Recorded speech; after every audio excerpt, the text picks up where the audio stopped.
скорее всего, если вы в Москве 16 часов, на наших часах чуть больше, потому что мы в другом часовом поясе. Но сегодня такой субботний стрим, который я обещал, мы тестируем версию коротких стримов, и сегодня мы ответим на 5 вопросов про авторское право. Ну, как заголовок гласит, как обойти авторское право на YouTube. Я думаю, что многие скажут, типа, ну как, ты же такой пропагандист, всегда говоришь о том, что никак, но я вам скажу этот способ, но это будет второй вопрос. Давайте первый вопрос. Опять же, не забывайте, если вы хотите вопросы свои задавать, наши чаты открыты для спонсоров канала. Стать спонсором канала очень и очень просто, 49 рублей в месяц. По силам вообще любым, особенно сейчас по весне, когда будет солнышко, когда не будет слякоти, можно пройтись вместо билетика на метро, или на троллейбус, на автобус, просто помочь нашему каналу в развитии и в поддержке его не только морально, но и материально. Итак, вопросы. Вопросы про авторское право. Опять же, можете не смотреть, потом не говорите, что я этого не говорил, и многие из вас потеряют свои каналы 100% вот в ближайшем обозримом будущем. Не завтра, не через месяц, но я думаю, что году так 23-му вопрос с пиратским либо серым контентом уйдет в небытие, потому что придет цивилизация наконец-то в наши дома, в наши с вами дома. Почему я это говорю? Потому что, друзья мои, если вы сейчас посмотрите и спросите у своих друзей, то мало у кого есть лицензионная версия Windows. Мало кто покупает Photoshop официально. Мало кто смотрит видео или фильмы, сериалы по Netflix или там по Иви. Потому что кто те люди, которые миллионами заходят на RootRacker и на другие сервисы, где есть пиратский контент? Кто те люди, кто смотрит пачками всевозможные видео или музыку ВКонтакте? Кто эти люди? Их миллионы. И я думаю, что очень скоро сервисы придут навстречу, как это пришло уже, потому что это удобно. Это просто удобно. Тот же самый Netflix. $10 в месяц, и вся моя семья, 5 компьютеров смотрит этот Netflix. В любое время, в любом месте, с любого устройства. Тот же самый еще сервис там MyBook. Мы читаем, слушаем книжки в любом месте. И это за какие-то там, не знаю, смешные 1000 рублей. Ну, да, будем оптимистами, для вас это большие деньги, но при этом мы говорим про авторское право. Большие деньги я в кавычки взял. Я думаю, что человек способен заработать $10, чтобы по вечерам развлекать себя, свою семью качественным контентом, с классным переводом, с качественной картинкой. Ну, это просто Итак, это все лирика, такое вступительное слово, я разогрел свои голосовые связки, чтобы понять и простить. Итак, вопрос. Если я буду делать смесь из своих видео и бесплатных, можно ли это монетизировать? Можно. Почему нет?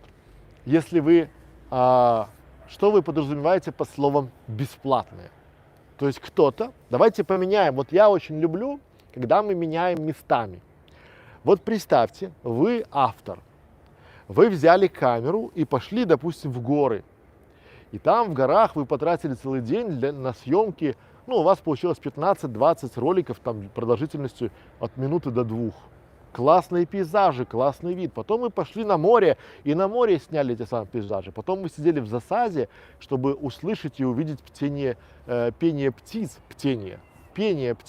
и увидеть эту самую там редкую птицу. А потом вы долгое время снимали такой slow motion, такой, да, там такой ночной город. И целую ночь сидели около своего фотоаппарата, чтобы его никто не снес. И потом вы это все такое пришли, добрые, раздали всем. Берите, приходите. Давайте другая ситуация. Что вы испытываете, когда ваше видео, ну, то, что вы записали, вы видите на другом канале? Я знаю, что, потому что я такие видео нахожу каждый день. Поначалу это берет гордость. Поначалу ты думаешь, я уже популярен, меня уже копируют.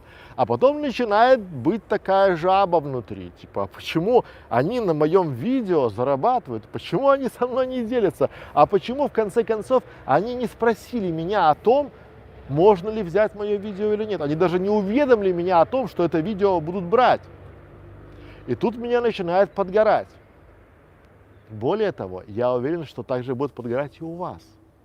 Поменяйтесь местами. Вот когда вы считаете, что это видео этого автора бесплатное, задайте вопрос, почему? Зачем этому автору отдавать всем подряд это видео бесплатно? Зачем ему это делать? Сделали бы вы так, как вы предполагаете, что сделает другой человек? Задайте себе этот вопрос, и все станет на свои места. Потому что сейчас появился новый тренд, где очень ушлые, да, там такая волна, типа, а что если я возьму видео из каналов, которые спящие или мертвые? Откуда вы взяли, что этот канал, на котором включена монетизация, либо на нем нет роликов, до сих пор спящий или мертвый? Давайте, чтобы вам было просто. Вот вы видите, допустим, дом, и в этом доме никто не живет. Вы можете туда зайти? Наверное, нет. Почему? Потому что частная собственность. Потому что если вы только перейдете за калитку этого дома или там зайдете в дверь дома без приглашения, то это будет уже проникновение. А если вы еще дверь сломаете, то будет со взломом. И это уже статья, и очень неплохая статья, даже если там никого нет.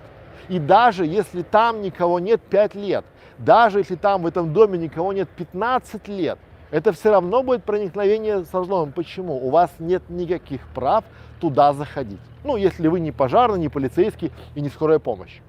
Все остальное это не ваше. Понимаете? И у нас в голове, в подсознании, что все вокруг бесплатное, все там не так, все вокруг колхозное, все кругом мое. И это клалось везде. Бесплатное образование, там какие-то бесплатные курсы. Потому что Совдепия, вот этот СССР, оно вбило, что ты живешь в колхозе, где все бесплатно. Запад, он по-другому. Но если раньше это все можно было как-то обходить, то теперь алгоритмы научились это находить. И просто когда вы в следующий раз будете брать, думая, что это бесплатный контент, подумайте, что автор этого контента вложил свою душу, вложил свое время, вложил амортизацию своего оборудования и тоже хотел бы на этом заработать. И то, что вы взяли это без спросу, потому что вы подумали, а все так делают, подумайте, потому что авторское право, оно также защищается законом, как и право собственности, как и право быть, допустим, вообще право быть. И здесь очень важно, вот просто вбейте себе в голову, что это чужое. Чужое брать нельзя. Если вы возьмете чужое, то неотвратимость наказания, она по-любому придет. Вопрос когда? Кому-то прилетает через сразу, ну там через час, кому-то прилетает через месяц, а кому-то прилетает через год. Вывод, резюме, все предельно просто. Надо ли вам, просто давайте так, вы сейчас ответите на свой вопрос, и для вас станет все четко, ясно и понятно. Надо ли вам думать, переживать каждый день, каждую неделю, каждый год из-за того, что вы взяли что-то чужое, причем вы знаете, что это чужое лежит у вас. И об этом знаете не только вы, но и алгоритмы Ютуба. То есть вы уже запалились. То есть вопрос лишь в том, что когда наступит час расплаты, а в том, что он наступит, не сомневайтесь. И дополнение к вопросу, надо ли вам, то есть вы делаете классный канал, вы классный автор, вы делаете все классно, все делаете хорошо, и потом в один прекрасный момент у вас из-за старых видео, которые вы уже забыли, но алгоритм YouTube, Google помнит все и всегда, есть цифровой след. И то, что вы взяли, и в один прекрасный момент вы просыпаетесь, и на вашем канале написано, данный канал заблокирован за неоднократное нарушение авторских прав, и все. Надо вам это? Я думаю, что нет. Я думаю, что нас смотрит честная аудитория, которая привыкла и знает, что за все надо платить, потому что именно так работает бизнес, экономика и все остальное. Вы же тоже хотите, чтобы ваши ролики, которые вы вкладывали, в них свой труд, свои идеи, свою аппаратуру, свое время, свои нервы, он приносил и окупался. Почему вы думаете, что другие этого не хотят? Живите с этим. Пора-барабам. Нормально? Да. Дальше.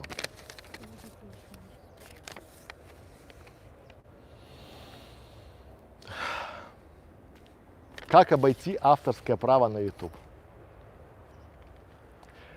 Опять вы ждете никак. Можно обойти авторское право на YouTube. Но, друзья мои, если вы ждете, что я сейчас надо ускорить видео в 22%, или там сделать блюр какой-нибудь, или там положить какую-нибудь эту штуку, либо сделать это, нет. Обойти авторское право на YouTube можно, если вы будете сами правообладателем. Смотрите, вы можете создать контент, записать музыку, снять фотки, сделать видео и публично объявив, что это все национальное достояние, что вы это все дарите любым людям, и они могут использовать в любых целях, и вы такой большой молодец, и вы вот все везде сообщили, все везде рассказали, всем ВКонтакте, в Фейсбуке, в Инстаграме, всем все. И вы в принципе обошли, потому что вы дали всем право использовать свой контент в любых целях. Но закон есть закон. И в один прекрасный момент вы можете передумать. Почему? Потому что сейчас вы думали, что вы всем дарите, а потом вам срочно будут нужны деньги. И вы решили передумать. И предложили всем либо убрать свой контент, либо заплатить за него денежку. Но люди, авторы, соответственно, ваши видеоролики, ваши песни, ваши композиции уже встроили в свой контент, и им нельзя вырезать, потому что да, потеряется смысл. Правда, прикольно. А почему вы думаете, что другие не могут так делать? А почему вы считаете, что у вас столько мозгов, что вы можете обойти алгоритмы Ютуба? Ах, нет, я знаю, честно знаю, друзья мои, я знаю, как это работает. Вы купили тайный курс по обходу алгоритмов Ютуба, и вам там научили, как обходить авторское право. Потому что это же не хухры-мухры, а 1999 рублей. А наиболее ушлое продают за 15 тысяч рублей. То есть за 15 тысяч рублей ты узнаешь, как обойти алгоритмы Ютуба. И вы, видимо, потому что вы совсем не знаете законов, я не про физику, я про юриспруденцию, вы думаете, что кто-то нашел философский камень, и у него есть какой-то секретный секрет обходить.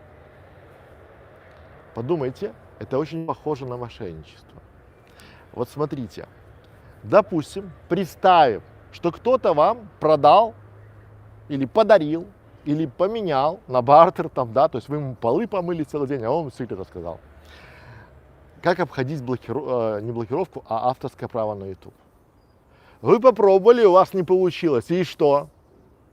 Ах, да, я забыл, вы заплатили 15 тысяч рублей, чтобы это была сделка. То есть вы дали 15 тысяч рублей человеку, он вам открыл секретный секрет, и вот вы, такой большой молодец, пришли и вас наказали.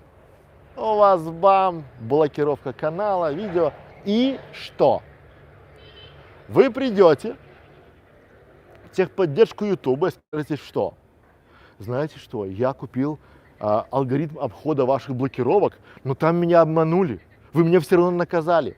Улыбаетесь? А это же вы, покупающие, или кто те сотни тысяч людей, которые ищут способы обхода блокировки там, авторского права на YouTube? Кто эти люди, вбивающие эти запросы? Это же вы.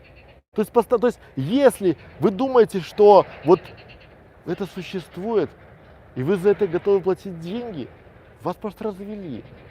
Ах, да, еще есть полиция. То есть вы приходите там, не знаю, в московский РОВД, там, не знаю, проспект Мира, или там Алексеевский, заходите и говорите, здравствуйте, как мне поговорить с людьми, то есть как бы меня обманули. Меня там Вася Пупкин продал мне обход алгоритма определения авторского права на YouTube, и он не сработал. Смешно и обидно. Друзья мои, раньше вы можете говорить, что ну вот у этого же это есть, у этого же есть, у этого же есть. Все постепенно. Вы не знаете, какое количество каналов сейчас схлопывается с монетизацией, вообще закрывается из-за того, что они когда-то нарушили что-то. Просто вы не следите, а мы следим. Вы не знаете, а мы знаем. И то, что мы знаем, это может быть, не знаю, 1% от всего. А вы уповаете на то, что вот у него работало и у меня будет работать. Не будет. Поймите, надо жить сейчас не с мыслью, как обойти авторское право, а как сделать так, как сделать такой контент, чтобы все хотели ваши видео, ваши уроки, ваши видеоролики размещать у себя на каналах, на сайтах, в группах, чтобы это все было интересно для других. То есть работайте на качество контента. Не думайте, то есть вы, если что-то условно, давайте на примере, вы собираете большую машину. И вот в эту машину вы вложили свою силу, душу, средства, время, нервы, работу команды, вложили все, и вы 5 лет делали эту машину. А потом вы поленились, и вы просто взяли и авточехлы для этой машины забрендировали, то есть взяли у другой компании, назвали ее себя, ну как бы имени себя там, да. Коврики, брызговики тоже взяли и одолжили у другой компании. Мелочь. Мелочь, маленькая мелочь, то есть в сравнении с тем, что вы сделали с большим автомобилем, там двигатель, капот, кузовщина, там резина, там все, ходовая, да, вы взяли мелочь, то есть оформление. И при прочих равных ваша машина пиратская. Потому что никому не интересно, сколько, какой процент. То есть ваша машина создана и в принципе это не будет шедевром. Это будет, то есть люди не разбираются, какой процент, там, не знаю, воровства, брака. Они это все, ой, это там, это украли у этого, это взяли у этого. И вы не будете автором. Вы будете одной серой мышкой среди тех тысяч, десятков тысяч, которые живут с мыслью, что они сейчас у кого-то натырят этого контента, зарабатывают, а потом на эти заработанные деньги уже развернутся. Я таких сказок слышу каждый день. Друзья мои, я вам честно говорю, не думайте, как обойти авторское право на YouTube, а создавайте такой контент, чтобы другие завидовали и хотели взять ваше произведение и поставить к себе на канал. Пора бы вам. Нормально завернул? Ну да, эмоционально. Прям по моде. Подхор лягушек. А? Подхор лягушек. Подхор лягушек. Да. Так, сколько мы уже в эфире идем? 18 минут. Классно. А то мне некоторые, почему он постоянно смотрит на часы? Ах, у него платная консультация, почему он постоянно втыкает на часы? Итак, следующий вопрос.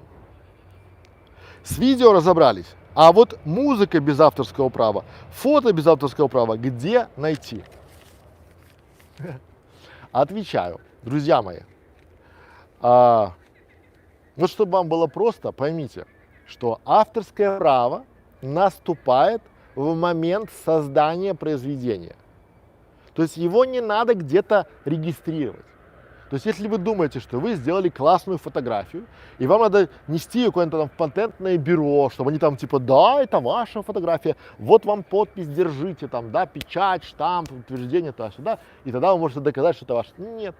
То есть автор становится автором, как только снял эту фотографию, ну, сделал снимок. Он уже стал автоматически автором.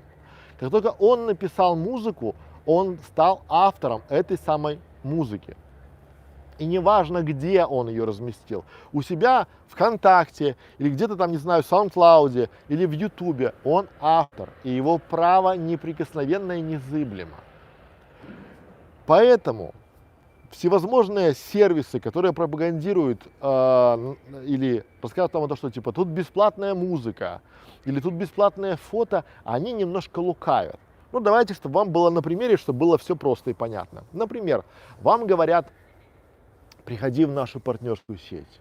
У нас тут фотостоки бесплатные, у нас музыкальные композиции бесплатные. Бери, пользуйся, мы дарим тебе это все, делай, твори, ты наш любимый, там, типа там, да, вот или там носят, там, будешь нашим королем. А потом проходит время, вы понимаете, что эта партнерская сеть, либо другая организация вам не подходит, и вы с нее уходите. Но эта организация или партнерская сеть, она знает, какие видео и где вы используете, потому что ваши видео все знает, и она на них посылает, чтобы вы думали, правильно, она на них посылает претензию, потому что она, партнерская сеть, по-прежнему хочет получать кровно заработанные ими денежки, потому что она является правопреемником или правообладателем тех композиций, которые есть у вас на канале. Вот так просто делают под орех огромное количество видеоблогеров. Поймите, вот я все время своим клиентам говорю, если вы по подписке, то вы можете, стоимость одной фотографии, которую вы используете на обложку или в вашем видеоролике, 30 рублей. Ну, хорошо, 60 рублей, это когда там уже шаттерстоки такие, большие, крупные там формате, да? То есть подписные, где стоимость одной фотографии может доходить до 1 рубля. Зачем вам пытаться экономить, рисковать, ради чего? Зачем вам на это бесплатное? Вот если вы хотите создать классный продукт, то использовать бесплатное, а очень часто, как вы говорите, я говорю, а где вы взяли эти фотографии? Ну как где? В Гугле отвечают, в Google картинки. Ты что, не знаешь где? Я говорю, а там как-то специальный был блог. Говорю, так нет, если же оно в интернете, оно же для всех, дурашка. Я понимаю, что 10 минут вашего ролика, который вы сняли, который вы делали классный монтаж, который вы делали все красиво, грамотно, подбирали вставки, делали сценарий, писали раскадровку, делали все хорошо, могут быть испорчены одной фотографией, которую вы взяли с Гугла, потому что там все бесплатно. У каждой картинки есть правообладатель. И именно это вам говорит Google, когда вы пытаетесь ее открыть или посмотреть, или скачать. Помните об этом. Бесплатно только сыр в холодильнике вашей мамы. Больше ничего. От слова вообще. Так мир устроен и вообще вся эта, что есть какой-то взаимовыгодный обмен. Именно деньги появились благодаря этому. Вот если вы почитаете историю денег, то есть сначала было, человек приходил, допустим, давал там, не знаю, дрова, а ему вместо дров давали, охотник давал ему там, не знаю, пушнину. А вместо пушнины он там шел, менял и там менял уже там на еду, да?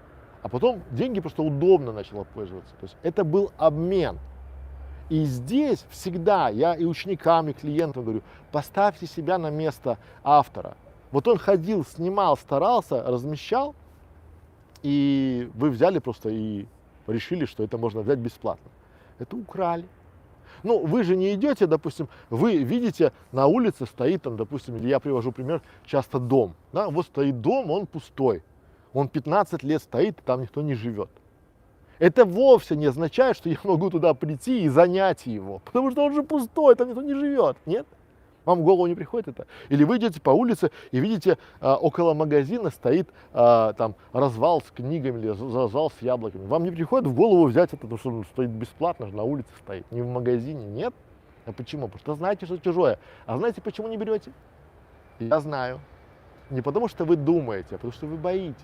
Потому что вы думаете, что если вы возьмете, камера вас увидит, полицейский возьмет и сделает а-та-та. А в интернете как бы никто не узнает. Ошибаетесь, друзья мои. Сейчас все всем известно. Особенно вы даже не представляете, сколько знает о вас Google и как он быстро определяет фотографии или видео, или музыку, которая у вас определена. Мы еще говорили об этом в дай бог памяти, 2015 году, что если YouTube во время заливки ролика уже автоматически переводит его на 120 языков, то есть во время заливки, то там мозгов будь здоров. А сейчас он уже не даст там разместить ничего, вот с каждым днем, с каждым часом, потому что он обучается, он понимает, как распознавать, он интегрирует, он индексирует, он понимает, как это, откуда это взял. Там мультик был «Гномео и Джульетта», там типа «Он пашет, он развивает», и вот так YouTube. То же самое, друзья мои, он понимает, где, откуда, что, где первоисточник. И потом, внимание, он сообщает первоисточнику, что данное фото, или данное видео, или данная музыка использована в этом ролике. И уже автор решает, как с вами поступить. А вы-то думаете, что никто не знает, никто ничего не знает. Все знают, друзья мои. Без авторского права, еще раз, это то, что вы можете взять, снять, записать, сфотографировать и выложить в общий доступ. Вы тогда будете точно уверены в том, что вы это раздаете, и это вы снимаете с себя все авторское право. И вы можете передумать, но я думаю, что вы такой классный, потому что вы же надеетесь, что кто-то берет и раздает это все бесплатно во благо другим, такие самаритяне. Ну, думаю, что правда такова, что вы, как и я, очень нервно и трепетно относитесь к использованию вашего контента для монетизации других кошельков. Правильно? Правильно. Поэтому всегда расписывайте себе негативный сценарий и используйте только контент, на который у вас есть право. Пора барабам. Так. 25 минут, да?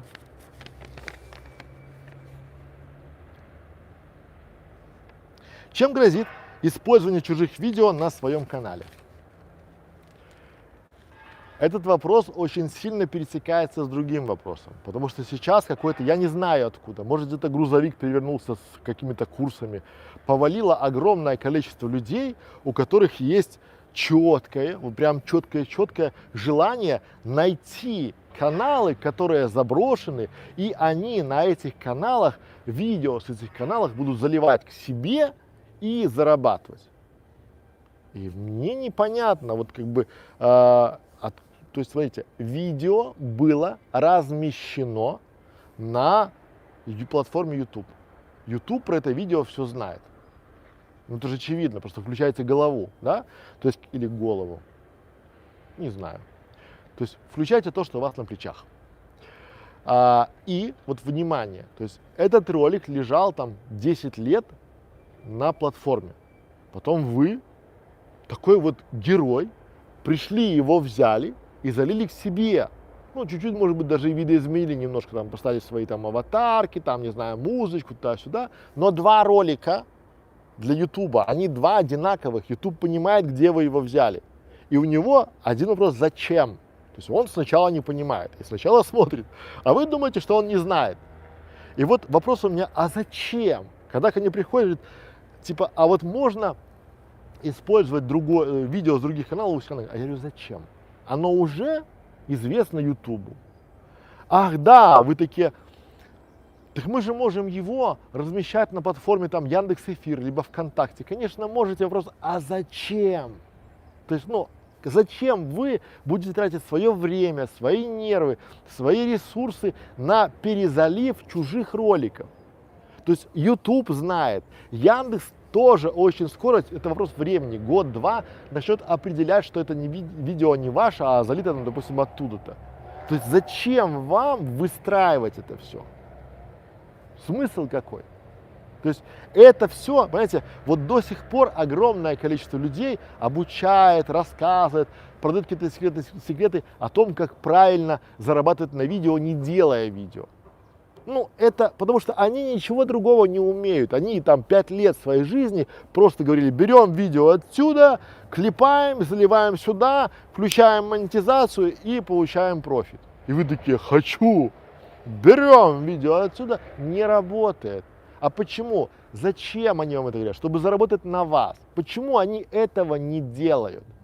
Вот очень часто видно огромное количество инфобизнесменов. Говорит: я вас за 100 тысяч рублей, 100 тысяч рублей научу вас сделать из них миллион за 10 дней. То есть вы имеете 100 тысяч рублей, приходите и имеете миллион. И у меня вопрос: так слушай, а что ты квартиру свою не продашь, не возьмешь, не знаю, 15 миллионов, не вложишь их и по своей схеме не сделаешь себе там, не знаю, 55? Ну, схема же рабочая, с гарантией. Да? А потому что как бы задача продать вам, лопушкам, этот курс за 10 тысяч рублей. 10 тысяч рублей, 10 лопухов, вот 100 тысяч рублей пришло.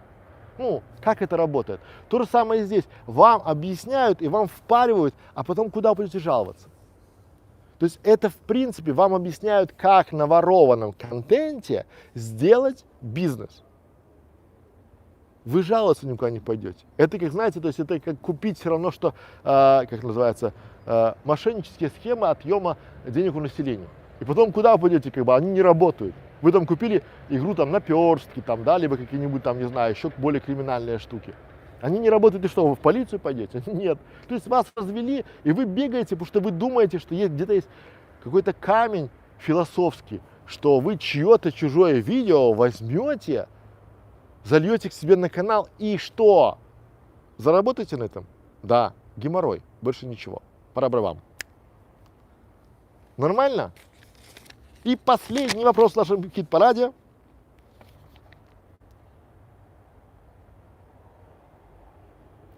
Если я сделаю копию своего канала в Яндекс.Эфир, я бы хотел закончить этот эфир на позитивной ноте. Это очень правильное решение. Но ключевое слово здесь – свое, свой канал, свое видео. То есть если вы возьмете, и у вас, допустим, есть канал, на котором есть 100 видео. И если вы возьмете эти 100 видео, зальете в Яндекс.Эфир, сделаете там свой канал, но там есть ограничение, там, по-моему, 20 роликов можно заливать в день, в сутки.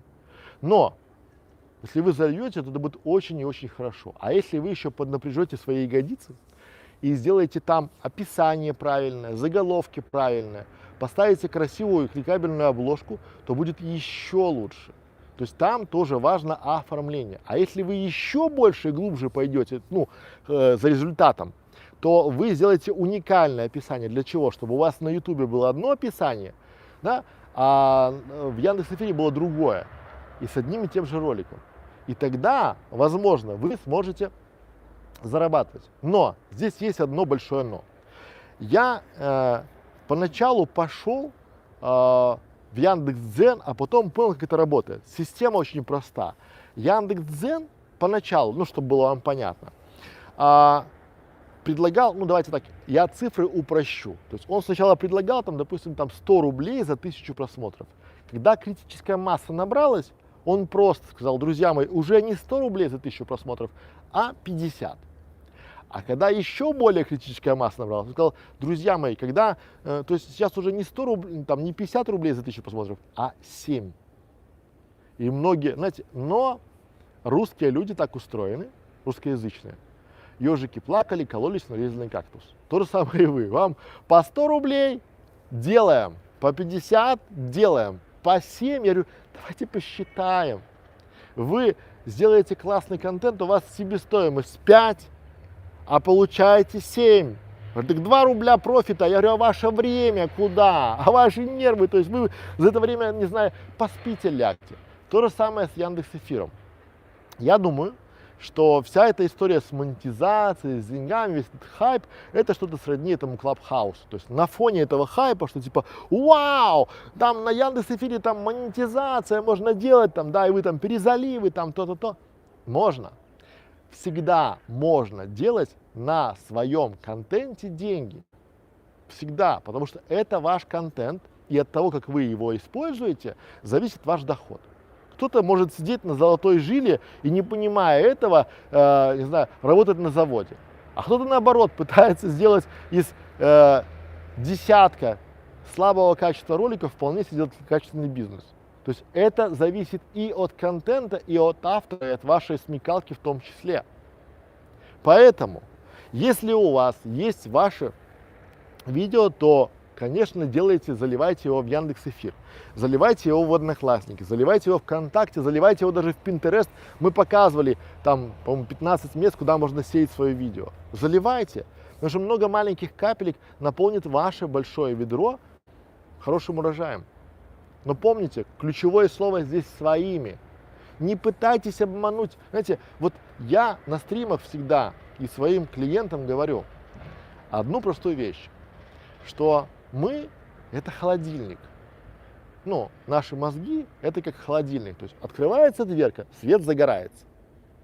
Закрывается, свет потухает. Я думаю, я не проверял. Но я думаю, что там, когда нажимаем, потухает. Но, друзья мои, наиболее опытные – это холодильник, который с термодатчиком. Набралась там температура, он включился. Поднялась, он выключился. Условно. А YouTube, Google – это такие мозги, которые управляют всеми кораблями, что космическими, что авиасообщения, что пароходными, ну там водными, да, одномоментно.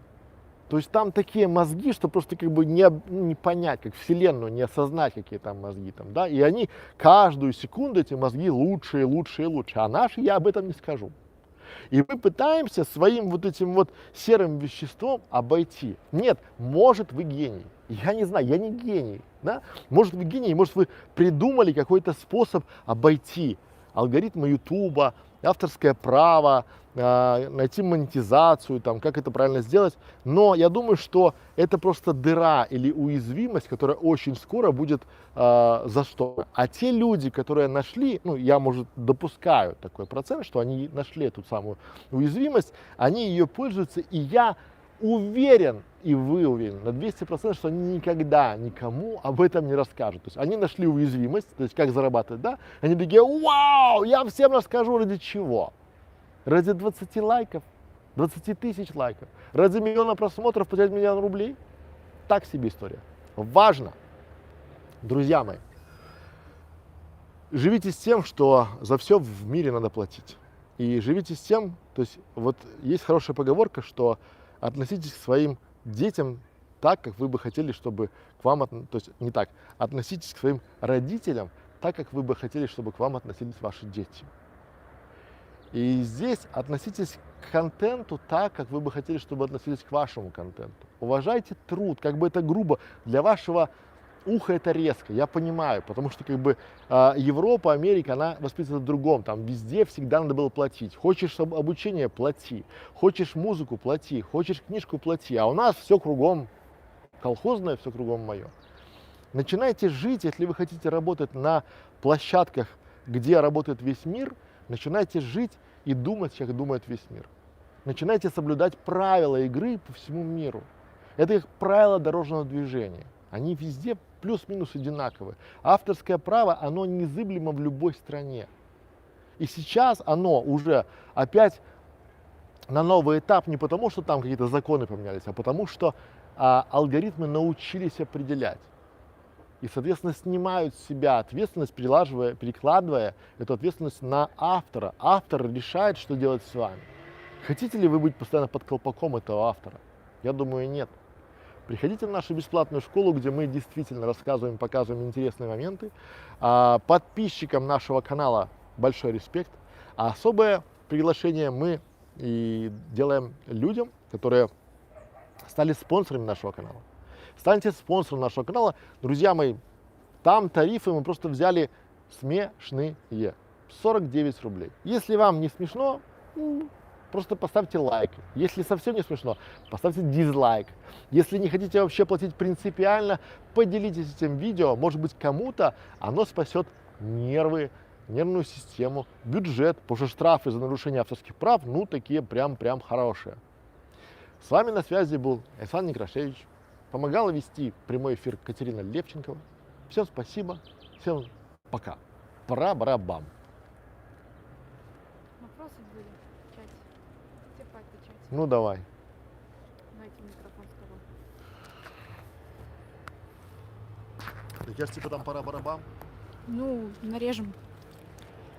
Что делать, если на стоке нет той фотографии или того видео, которое мне нужно? Например, как выглядит какой-то предмет или его схема. Остается ведь только один выход — идти в интернет. Нет. И вот почему. Во-первых, если вам надо какой-то предмет, либо фотография, либо какой-то фон, и вы не нашли его на стоке, первое, существует, вот у меня есть вкладочка, в ней написано фотостоки, их там 15. Там есть 15 стоков, ну, может 16, где я беру. Второй момент – это фриланс. То есть вы всегда можете найти иллюстратора, художника, который может изобразить. Это все вам за какую-то определенную денежку, либо даже за отзыв. Третий момент. Я думаю, что визуализировать, вот просто вы же креатор. Соответственно, используйте свою креативную, вот как бы сделал я, да, то есть как бы я сказал, что типа на этом моменте здесь должно быть поле мандариновое, но я не нашел фотографию, а брать чужое не хочу. И поэтому давайте визуализируем, что здесь у нас мандариновая плантация. Классно, классно, креативно, креативно, да, но главное, то есть вы показали людям, что вы честный чувак. Или вы классная девушка, которая не хочет что-то брать чужое, и поэтому она так легко вывернулась. Но поймите, что когда брать с интернета, это последнее, то есть вот изначально я хочу, чтобы вы поняли одну простую вещь. Важно, чтобы вы были и жили, творили с чувством собственного достоинства. Потому что это именно то, что вы будете себя уважать. То есть представьте, когда вы другим скажете, я не могу взять эту фотографию, потому что она не моя. Это уровень выше, это прыжок из нищеты, это прыжок из этих Папуа Новая Гвинея, Зимбабве, там где, то есть вы, когда берете чужое без спросу и пытаетесь это скрыть, вы на уровне преступника. Просто административка, ну не уголовка, административка, но все равно преступление, административное правонарушение, правонарушение. И вот когда вы будете жить с мыслью о том, что я это не возьму, потому что это чужое, это нормально. У вас мир поменяется, вы будете общаться с людьми, которые также не хотят брать чужое. И жить будет более классно, потому что совесть ваша будет, она так чиста, она будет как горная слеза. Будет такая чистая совесть, как горная слеза. Живите с этим. Еще один вопрос. Если я сначала залила свое видео, например, ВКонтакте, может ли YouTube посчитать, что когда я залила видео на YouTube, что я нарушаю авторские права?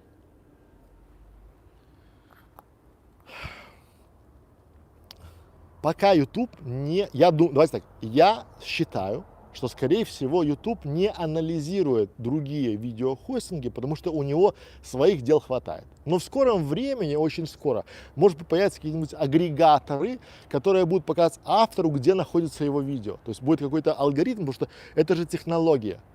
А технология, она всегда растет вверх, а не вниз. Она не бывает, что типа схлопывается. Это только в умах российских чиновников можно там запретить интернет. Интернет и технологии развития нельзя запретить. Поэтому, то есть, если вы разместили, тут немножко другой формат. Смотрите, важно не видео, а я бы вам рекомендовал размещать, наверное, то есть, если у вас в приоритете YouTube, то важно разместить информацию, метаданные, название, описание, да, на YouTube, чтобы Google его проиндексировал на YouTube. А потом это разместить уже ВКонтакте, потому что очень часто вы, ну и я в том числе с вами, мы лажали, ну мы ошибались. Мы размещали, допустим, какой-то материал на одном ресурсе, он индексировался быстрее, потому что он был мощнее, да, и там было больше притока. Допустим, у вас ВКонтакте там 20 тысяч подписчиков, а в Ютубе 5. Вы только начали, да? Они ваши видео рассели, там, да, оно проиндексировалось уже в Яндексе, в Гугле, а потом вы с Ютубом. Это будет крайне негативно, ну, это не хорошо, ну и неплохо, если это размещено. Но пока YouTube не, я думаю, что пока, вот ключевое слово пока, не я думаю, а пока платформа YouTube не анализирует аналогичные ролики, но судя по тому, как они развиваются, это вопрос времени, когда они начнут. Они будут очень быстро определять, где какой контент вы взяли, где первоисточник. Потому что YouTube это Google, а Google знает все. Пора барабан. Добавлю немножко от себя. То есть вы в любом случае авторские права не нарушите, потому что это ваше видео, вы можете размещать его вообще где угодно. Другой вопрос, что, возможно, в ближайшее время видеохостинги будут прописывать в условиях использования такой пункт, как размещение видеоконтента только на этой платформе. А если вы размещаетесь еще где-то, то вас уже там не так круто, например, показывают в поиске. Такой вариант возможен. Тут соглашусь, да. Как я сказал, смотрите, тут может быть момент такой, что очень скоро будут платформы бороться за качественный уникальный контент. И размещая на их платформе, вы подтверждаете тем, что вы будете размещать только там. Ну, то есть пока, но опять же, если это ваш контент, то как вы можете... Я уже в ролике до этого говорил, что вы можете один раз обойти авторское право, это если вы сами являетесь автором. То есть вы можете размещать свое видео где хотите, вы можете отчуждать, говорить всем, что берите, и вот пока, но опять же здесь есть но, вы всегда можете передумать. Это про то, что это именно к тому, что люди говорят часто, берите мое видео, или там берите мои звуки, там, музыкант, там, типа композитор Матвейкин, ну, фамилия с потолка там, да, объявил о том, что типа все композиции его можно брать. Вот его группа официальная ВКонтакте, вот его там SoundCloud, вот у него там то, и написано бесплатно дарю. Однако во время пути собака могла подрасти. То же самое Матвейкин композитор, имя вымышленное, такого композитора, наверное, нет, а может и есть, не знаю. Вот. Он может передумать. Сегодня так, а завтра так. И он будет прав, потому что авторское право незыблемо. Пора бы вам. Всем спасибо, всем пока.